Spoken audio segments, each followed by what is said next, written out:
With segments, you can work now. We're here to basically be your marketer's best friend, to support you without having to buy expensive software or build an entire data science team. We had this ad that was performing great, driving a super affordable CAC. And if we relied on that front-end data alone, we would have continued to invest in it. But when we went into Trestle, we were seeing that these people really weren't coming back and making a second purchase.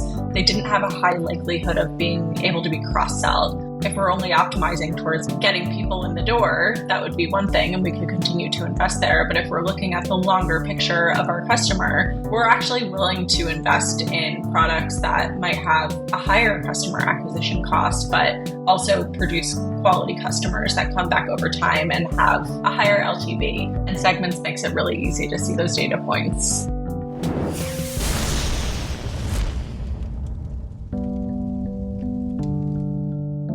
It's the DTC Podcast. I'm Eric, and today I'm welcoming back John Chao from Trestle, as well as Rebecca Zhou and Stephanie from Soft Services. John, last time you were on here, we got to just sort of muse intellectually about AI and the future of AI. Today, we're back with a bit more of a practical application of how to use your data in order to make your business more profitable, more efficient, by way of talking with Soft Services. So Rebecca, before we get into that, why don't you just give us a little overview of Soft Services and what you guys are all about? Yeah, totally. Well, first, thanks so much for having us on. John from Tresl Segments is a longtime friend of ours. So when he asked us to do this, we were super excited. But yeah, Soft Services, we are a body skincare company, really focus on providing customers solutions with ways to treat their body skin issues. So oftentimes if you think about facial skincare, there's so many solutions for any thing that you might want to do to care for your face. Help with wrinkling, breakouts, discoloration, dryness, sun care, etc. The world is your oyster. When it comes to body, when we started Soft Services, we found that there were just very few solutions that really catered to what is 98% of our body surface area. And we sell D2C. That's our primary channel. For the first 3 years of the business, we only sold D2C, and this year we launched in Sephora. And so now we are selling Omnichannel, which is super exciting. And when you're selling Omnichannel, that just creates a huge amount of data and brings in all these new customers from all these new places, all these new consumer paths. I think in our pre-interview, the one thing that really came across to me about you is how curious you were. You have this endless curiosity about your business. So talk a little bit about that and how it led into what you guys are doing with John. Yeah. So I would say not only am I very curious, I would say Stephanie is very curious. Stephanie's our VP of growth. We are a result of the time that this business is existing in. So the business launched right after the first set of vaccines when, the world was opening back up again. So just consumer behavior was not something that we're we always know what happens after people are in lockdown after a couple of years. It's the consumer behavior is really different. I think also just in the general D2C landscape, we saw this big kind of progression from the first wave of D2C customers, the arbitrage of Facebook as the core strategy. And then I think you kind of saw the pendulum swing where people were really thinking it's all omni-channel. A lot of brands were really looking as retail as the primary way. That's kind of the pot at the end of the rainbow, so to say. And so I think for us, we were born in a time where there was a lot of uncertainty and innovation needed when it comes to thinking about how to serve your customer. So I think that's why we had to be curious, because there's no playbook. The playbook is constantly being rewritten. And for me, I come from a family that is really rooted in data. My dad is a computer systems architect and is a crazy data nerd. And I kind of met my match when we hired Stephanie as our VP of growth, who loves data even more than I. And I think that for us, I think it's data is just a way for us to get clarity in our questions, or try to. And I think that the way that we do that is just to dig in. I think it's really fun to get one metric that's very high level, and then try to think, what can I decipher from this? What insight can I gain? And if you feel you really can't gain an interesting insight, usually by asking a question and digging deep or segmenting that information, you can kind of start to find things that are actionable. So for us, I would say the curiosity comes from learning a piece of information and wanting to connect it to something that's actionable. And in that path, oftentimes you just have to kind of there's a path before a metric can really be actionable. Like, I don't know, conversion rate is blank. Great. Is that high or is that low? Compared to what? Where's the conversion rate coming from? Mobile or desktop? On what page? Is the customer coming in qualified or are they fresh? You know, like all these questions can help you identify, oh, maybe whatever, the price is not obvious enough, or maybe the page doesn't have enough information. But like until you ask more questions about the data, you really can't, to me, like really figure out how to move it up or down. So that is kind of where that curiosity comes from. And yeah, anything I think for us to better understand our customers and better serve them is you'll find us there. And data and working with segments has been a big part of creating clarity in like a very, you know, it's like the opaqueness of tens of thousands of customers that are just in a database.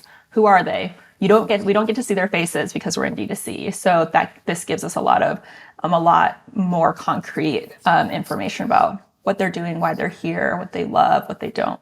Stephanie, maybe you could talk a little bit, because I want to jump into Trestle and segments, but I want to, when you first came in and you are, you know, you have this similar love for data, but you see, you know, this massive impenetrable database. What were some of the things that you were doing before you guys got on Trestle segments to try to make the data tell a story? Yeah. I mean, when Rebecca first hired me, I'm like, what do you need me to do in the first 30, 60, 90 days? And it was like literally focus on nothing but like getting us more clarity into our data and having it be at our fingertips and be really actionable. So those were my marching orders. And I had the flexibility at that point to come in and sit down and just focus on structuring all of our data and cleaning it and visualizing it in a way that we can glean those actionable insights from. I will say I said that, but I was like, we have no money for Tableau, Looker, all these fancy tools you had at your last job. I'm sorry, we don't have those. So what we do have is this like janky spreadsheet I've made. And we have a few other tools. So for example, like Trestle that we have in our ecosystem with a bunch of others. So Stephanie kind of had her work cut out for her to not really have the sophisticated tools that you can kind of just step into, but really build from the ground up.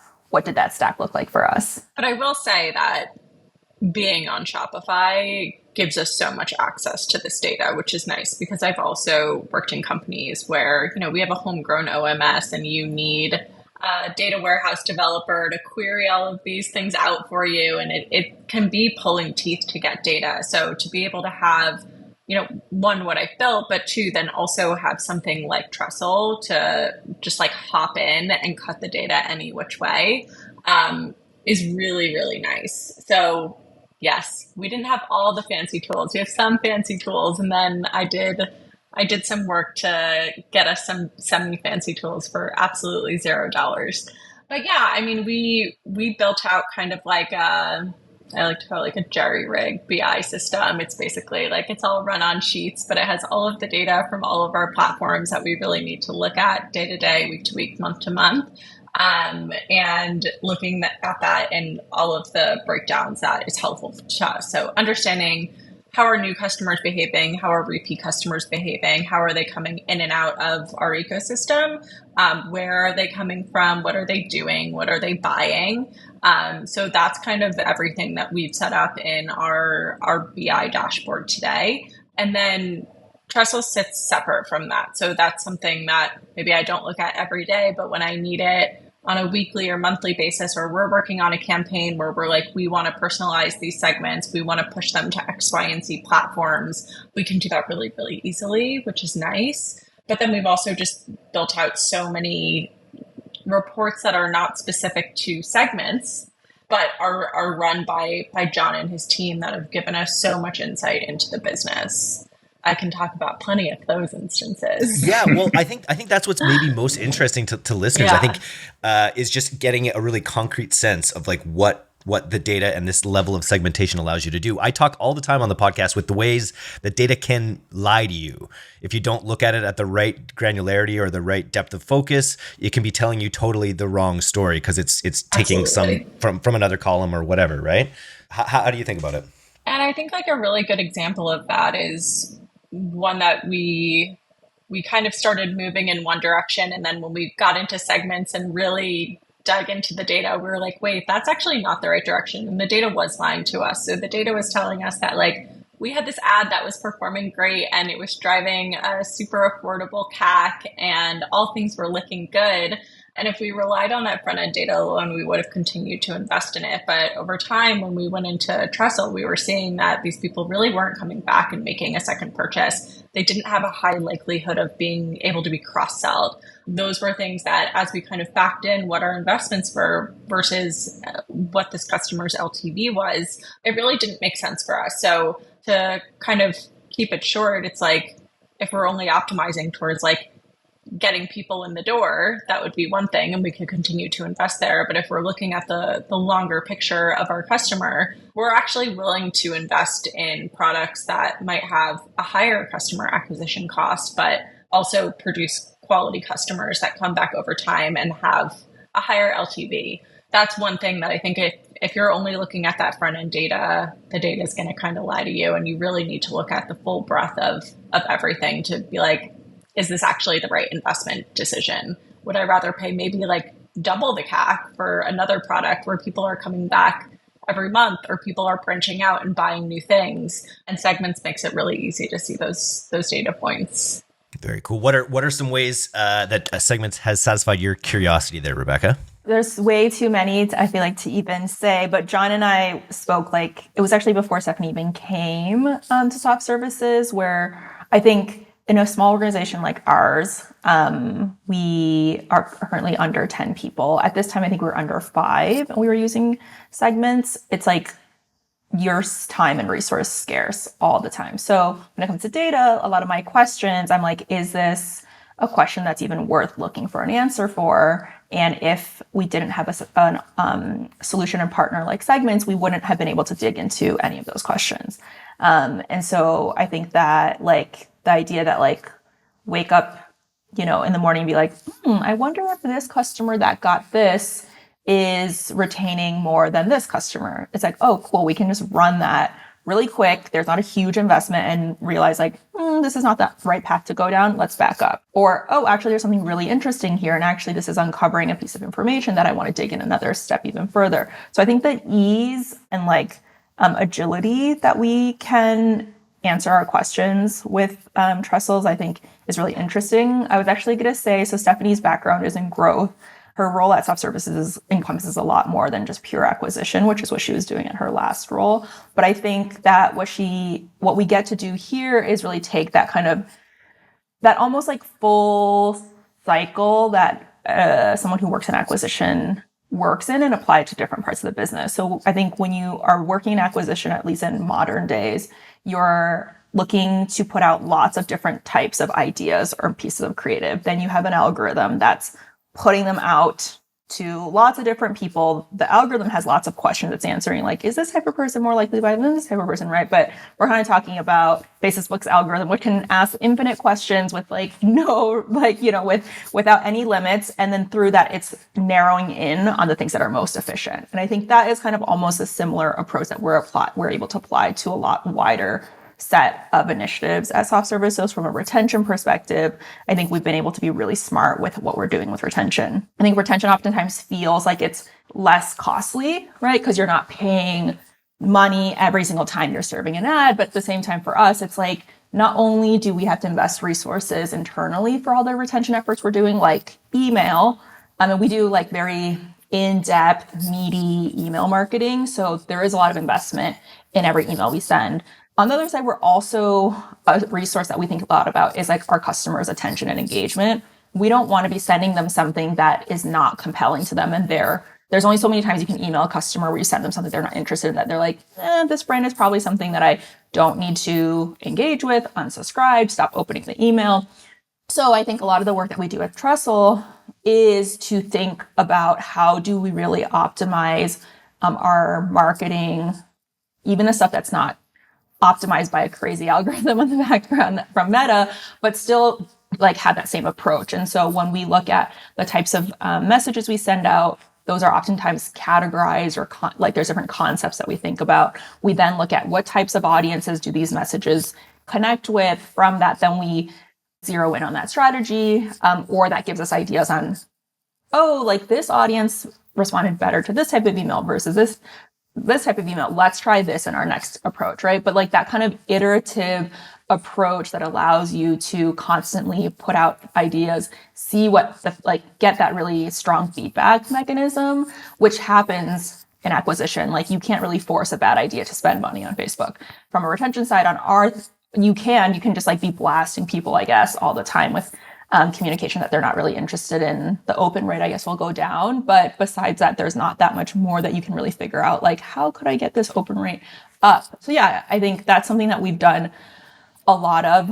And some of the best campaigns and most effective campaigns that we do at Soft Services when it comes to retention marketing are very personalized messages. So like, if you bought this product, we will email you about 2 products that it pairs really well with.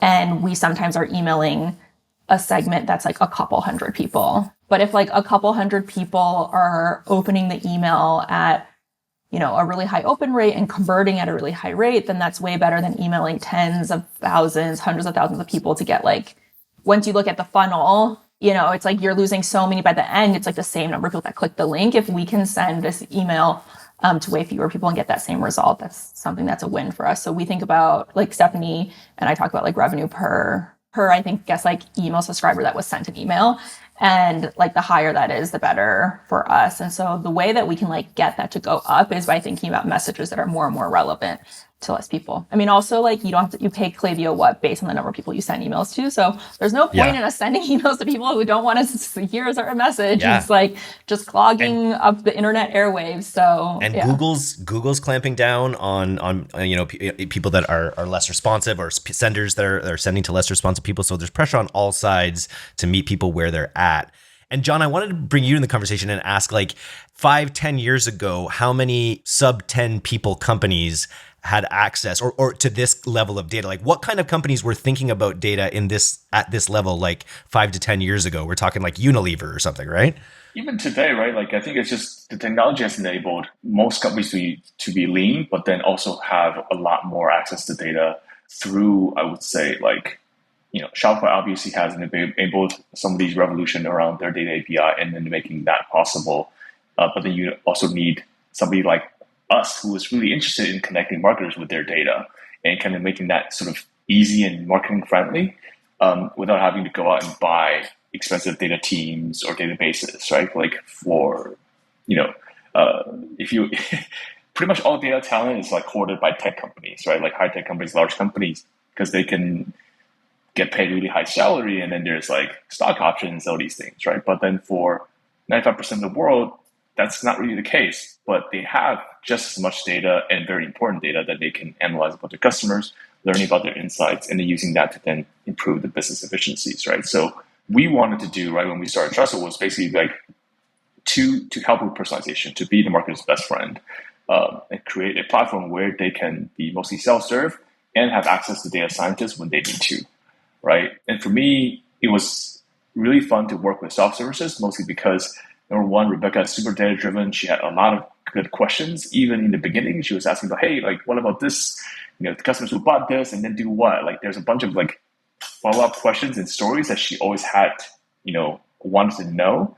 And she was telling me before, right, that she was like, she had to pay somebody on Fiverr, $50 to run a SQL, right? Like in the middle of the night, that wouldn't happen. But now she can basically answer that herself by just basically setting up a few filters and segments and then getting the data out pretty quickly.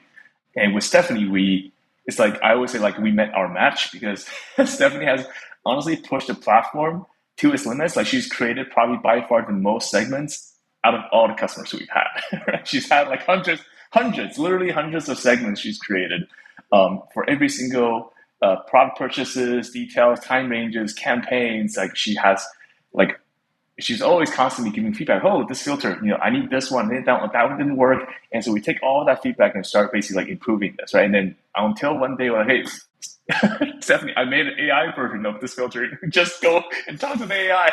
It's going to try to help you. But yeah, so I think it's just like, for us, it's super fun because the way that they're using the platform gave us a lot of insights on what merchants care about, right? What marketers care about. And we create all these sort of deep dives, right? Like this is we on our enterprise plan, which we have with soft services, we meet regularly. We have a Slack channel. Stephanie can ping me a bunch of questions, and then we basically take a look through all these different business deep dives, you will, right? About could be about subscriptions, could be about replenishment, could be about pre-orders, refills. There's a ton of different variety of different business questions that one piece of software isn't just going to be able to solve, right? But then we have that partnership together where a marketer sits with the data scientist, and then beautiful things happen from there. And I think that's kind of the modern sort of marketing data science stack is like that. And Stephanie, you were saying earlier that a certain number of the reports are run on platform, and then there's this whole other suite that you're working on directly with John and your data scientist. Is that how that works? Yeah, that's correct. So there are certain things that are out of the box, or even things that they've now built into the platform based on thanks to you, some of the conversations that we've had. Yeah, Chief Product Officer. And then there are these kind of dashboards that we have outside of segments that they've been really helpful in building for kind of these more nuanced requests that we'll have as a business. And that's super important because I think, especially when, I would say one of our primary use cases is keeping an eye on retention cohorts, which is super important to any business. But until you really drill down to a specific level, you'll only ever know how well am I retaining customers without being really confident in the why. So Segments has allowed us to do this, out of the box on a few levels. So one being by segment, we can build these really granular segments based on various behaviors, all the ones that he said that I did, purchase frequency, time-based relativity, engagement rate, stuff like that. And then also on a product level, so we can easily see how valuable is someone who purchases one product versus another, which, as I mentioned earlier, has been a big guiding focus for us when it comes to our investment decisions. But then speaking more so of those out of the box reports, we definitely want to go one step further with the data team. They've been super helpful in kind of building out this one dashboard that kind of looks at our refillable components over time. And it's so nuanced in so many ways. First and foremost being that with any refillable product, the replenishment cycle isn't linear. You're buying one initial case, whatever it may be for your business, and then you're buying something to refill it. So you're not coming back and saying, how many times did this person purchase this product? It's okay. The people who purchase this product, are they purchasing the next product next, this separate products? And then at what time point? So you would expect that someone needs a refill every X amount of weeks. It would be simple as that if we also didn't have to account for people who are buying a refill on their first order. Are they buying it as part of the bundle? Are they buying it not part as a bundle? People find all kinds of crazy ways to bundle or not bundle these refill items. And we need to account for those in the reporting. Otherwise, we're going to be why is it up or why is it down at certain weeks? So we've really had to kind of normalize the data and say, okay, when should someone be replenishing and looking at it in that lens? And I don't know of a single thing that's out of the box on the market for that. But it's every week I come back with a new nuance. I'm oh, actually, it turns out people are buying it like this now. Also, we need to factor this in. But it's really important in making sure that our retention cohorts are strong, and then reacting to them if there needs to be a change that needs to happen. I feel what Stephanie is illustrating reminds me of when I used to work more in web design and user experience, and we used to do kind of user sessions that were recorded, and you'd watch people use this website you had just designed and launched. And you'd always be why are they doing that? That makes no sense. No one ever thought that they would press that button. And the same thing here. It's I think the idea, it's oh, all the shopping is online. It's all tracked.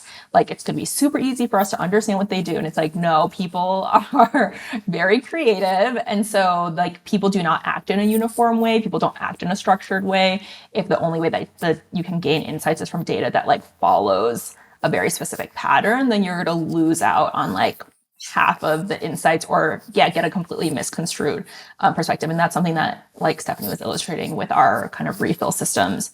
It's you just would think that someone would buy the first one and then buy the second one and buy it again. And it's no, that's not what people are doing at all. But if we didn't understand it, we might like discount them and discount that product and be like, oh, it has low retention, or be like, or think that retention is fast, the time period is faster than it really is, without really understanding what's behind the motivation of their actions. How do you audit that replenishment cycle thing? Is it just basically you audit it by knowing that if sales go up, that means you're more likely to have been more relevant because they needed to replenish or something like that? How do you make that model work better over time or give it more nuance?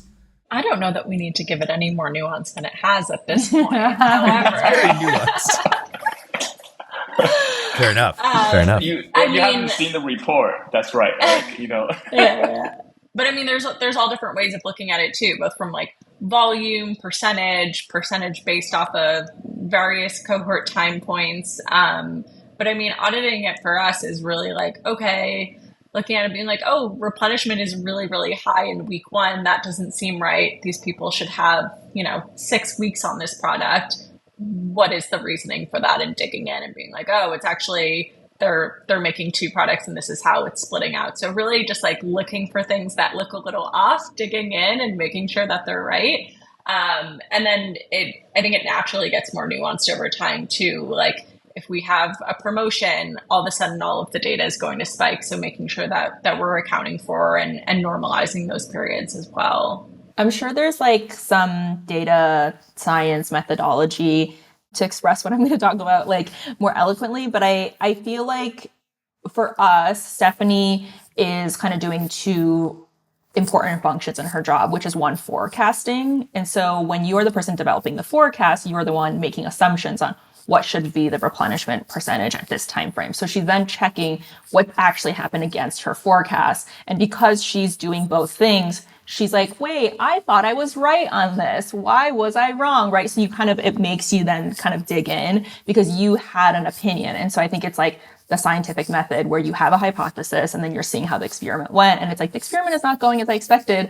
I want to know why I was wrong. And so I think that comes from like, allows her to dig. On the other hand, she also reporting on the business on a very regular basis is the part of what Stephanie does. So she knows like how the business is at its benchmark, at its steady state. And so when it is not acting as it normally would or how she would expect, I mean, obviously like that feeds into forecasting, which feeds into all of this. But then that's another reason to be like, wait, how did this get off? Or like, what's happening here? This is abnormal. Like sometimes Stephanie will be like, really weird. We sold an extra 200 buffing bars yesterday. I can't figure out why. Like it's because she does, like we are studying the business so much. And then you kind of get this like gut instinct or this insight of what you think should be happening, what you thought was going to happen. And then if you can't kind of explain why it's not doing what you thought it was doing, then I think a lot of that helps us uncover this nuance of like, oh, this is super surprising. This is something that's happening that we didn't really understand.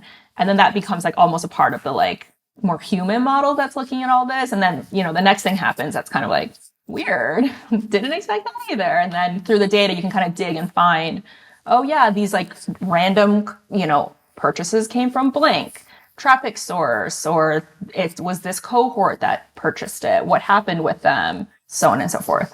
That was exactly it. We have these stacked cohort charts with all these color bars, and we're on probably like version 8 or something with this report.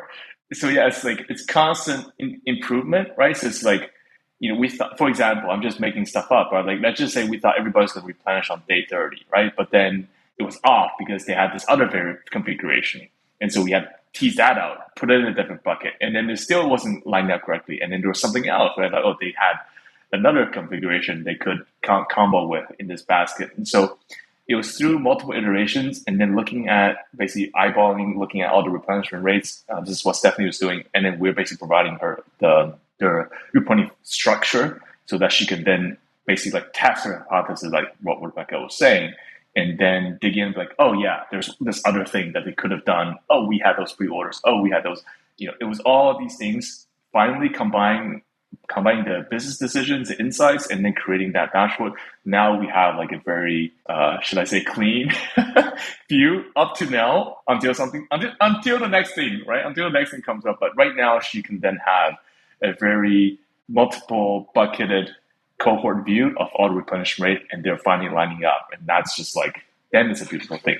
And this is something that would, in previous years, have taken an entire data team potentially to put together, rather than, one tool, a CMO, and it will take a lot of spreadsheets, probably a lot of formulas. Which, I mean, I'm not taking away. I mean, Stephanie has a lot of formulas, and it's already working really great. But like, I think it would have taken her but even access a lot to of the data. nuance. I mean, I think someone like me wouldn't even have the access to the right data to be able to put this report together. What was, just quickly, we talked in the pre-interview about the Surprise and Delight Spatula campaign. Can we talk about how the spatula example and how that fit in? Yeah, so one of our products is called Carrier Cream. It's a body lotion, and it comes in an aluminum bottle. We chose aluminum because it's an infinitely recyclable material. And so, but like the annoying thing about aluminum is if like when you get to the very bottom, there will be like a little bit of lotion left. Like you won't be able to really get it out, which for kind of beauty junkies, if you're using a plastic bottle or tube, they'll usually cut it open and like scrape out that last bit on the inside.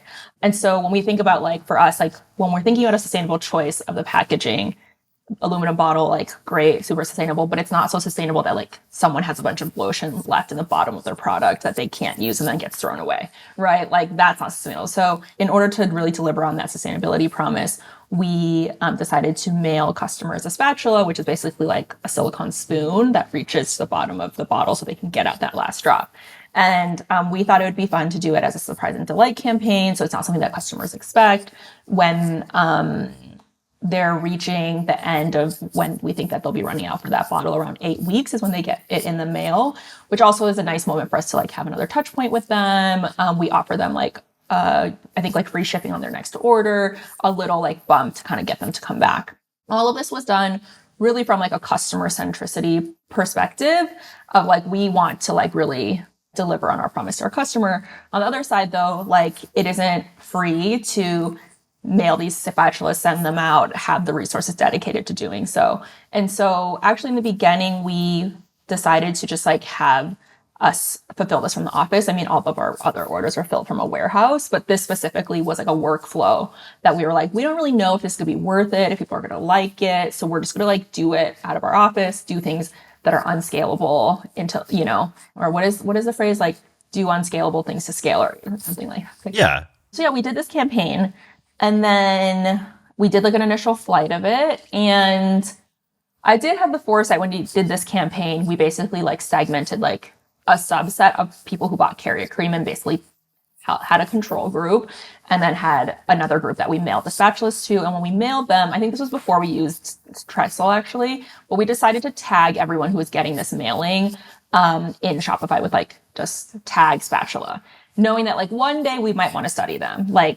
And because they weren't like official Shopify orders or whatever, like that data it was basically like exporting a spreadsheet, dividing it in half, printing the labels and like mailing. It's like very like, kind of startup DIY. But then a couple months later, we did decide to look at them. And I think this was around the time we were starting to work with segments. So we were like, oh, let's look at everyone who got a spatula. How are they doing? If it wasn't for segments, I really have no idea how we would have studied this information. But we literally, it's like logging into the platform, doing new segment. It's like find Shopify customer who has tag that equals spatula, compare against customer who has purchased Carrier Cream who does not have tag spatula, submit, like make report. And it's like you see the LTV, like all the loyalty numbers, everything, you saw that delta. And then for us, it was really easy to figure out what's the value of doing this kind of initiative for our customers. And we saw that it was huge. And so, we took this kind of thing that we just did because we wanted to, and we thought customers would like it. But it wasn't like, it was definitely like resource intensive to then figure out, okay, is it worth it? And then over time, we've worked to operationalize it. Very cool. Your instincts were correct. It's always great when things that don't scale turn into things that help you scale. Yeah. And like, the warehouse is like, wait, what do you want us to do? Like, every 8 weeks, it's like, now we still have to use like a whole Shopify flow tagging workflow to like push these orders to the warehouse because they're Like if it's not an order in, Shopify, we're not going to be able to work on it. And, it's in a different pack out. They were just like, this is like a lot of work. And so we were like, okay, before we really figure out how to make this work at the warehouse, let's just even figure out if this is something that we should be doing at scale. Nice. Well, we're at our end here, but John, did you want any closing words on the kinds of brands in the D2C audience that you think would benefit most from this? For sure. Yeah. So I think everyone. Well, yes, everyone and every marketer who really wants to see their data segmented, in 100 different ways and understand, the shopper journey, what the products are profitable, what products are getting customers to repeat, and in creating sort of that data science component in your marketing, in your business, I think should really give Segments a try. We're here to basically be your marketer's best friend, right? Like we wanted to support you without having to buy expensive software or build an entire data science team and basically scale first, right? Without having to put a bunch of money and set it aside. And then you're wondering, do they have a full workload? What is my ROI? How would I justify this to my boss? Putting in all this money. With Segments, you can work now, right? And with our data platform, with our segmentation and our data automations to different marketing channels like Facebook, Google, email, Shopify tags, and SMS, we pretty much is like a no-code data CRM CDP that is very marketer friendly. And then you have access to all the data scientists when you need to. I have a funny story because when I met John, he told me he previously worked at LinkedIn and where he worked on the data team. And it's like LinkedIn obviously is a huge company, very sophisticated. And so I was like, oh, cool. Little Soft Services has access to the type of data talent that LinkedIn does. I didn't even tell you this, but recently, John, I was at a Salvation Army thrift store in upstate New York. And in the t-shirts, there was a t-shirt that was on the back, there was a LinkedIn logo on the front. It said data is my best friend. And I was just laughing so hard that I was like, this company is so big that this data, I love data t-shirt that someone has then sold to the Salvation Army. That's how big this company is, how how ingrained data is as a part of their culture, that I could buy this 99-cent t-shirt that then I could wear almost as a memento, and then Soft Services, we're such a small company. I mean, we have so many roles that we don't have a dedicated, headcount to. But from a data side, we're able to operate so much bigger than our size, operate with such sophistication because you guys are our partners. So anyways, that was just such a funny little story for me. That's wild. I got to start putting more of my D2C swag at Salvation Army so everyone thinks that we're huge. That's the right kind of audience. Whose Dave's shirt is it's data is my best friend. I turn around, it's LinkedIn logo. I was laughing so hard. You got to get some swag for Stephanie too, of just a crown or something about the segments, the absolute captain of segments or something. Data is my best friend's t-shirt. Data is my best friend. But if you're out there and you want to start building segments and you think you have what it takes to take down, to become the segment leader, if you can make the most segments, you want to go to Tresl, TRESL.co/D2C, because D2C listeners get an extended free trial on Tresl to give it a try. Thanks so much for coming on, everyone. I'd love to keep in touch with the Soft Services team, especially too, and hear more. You could become our reports. We can check in with you on whatever new reports you're running from quarter to quarter here. But thanks so much for coming on. This was a lot of fun.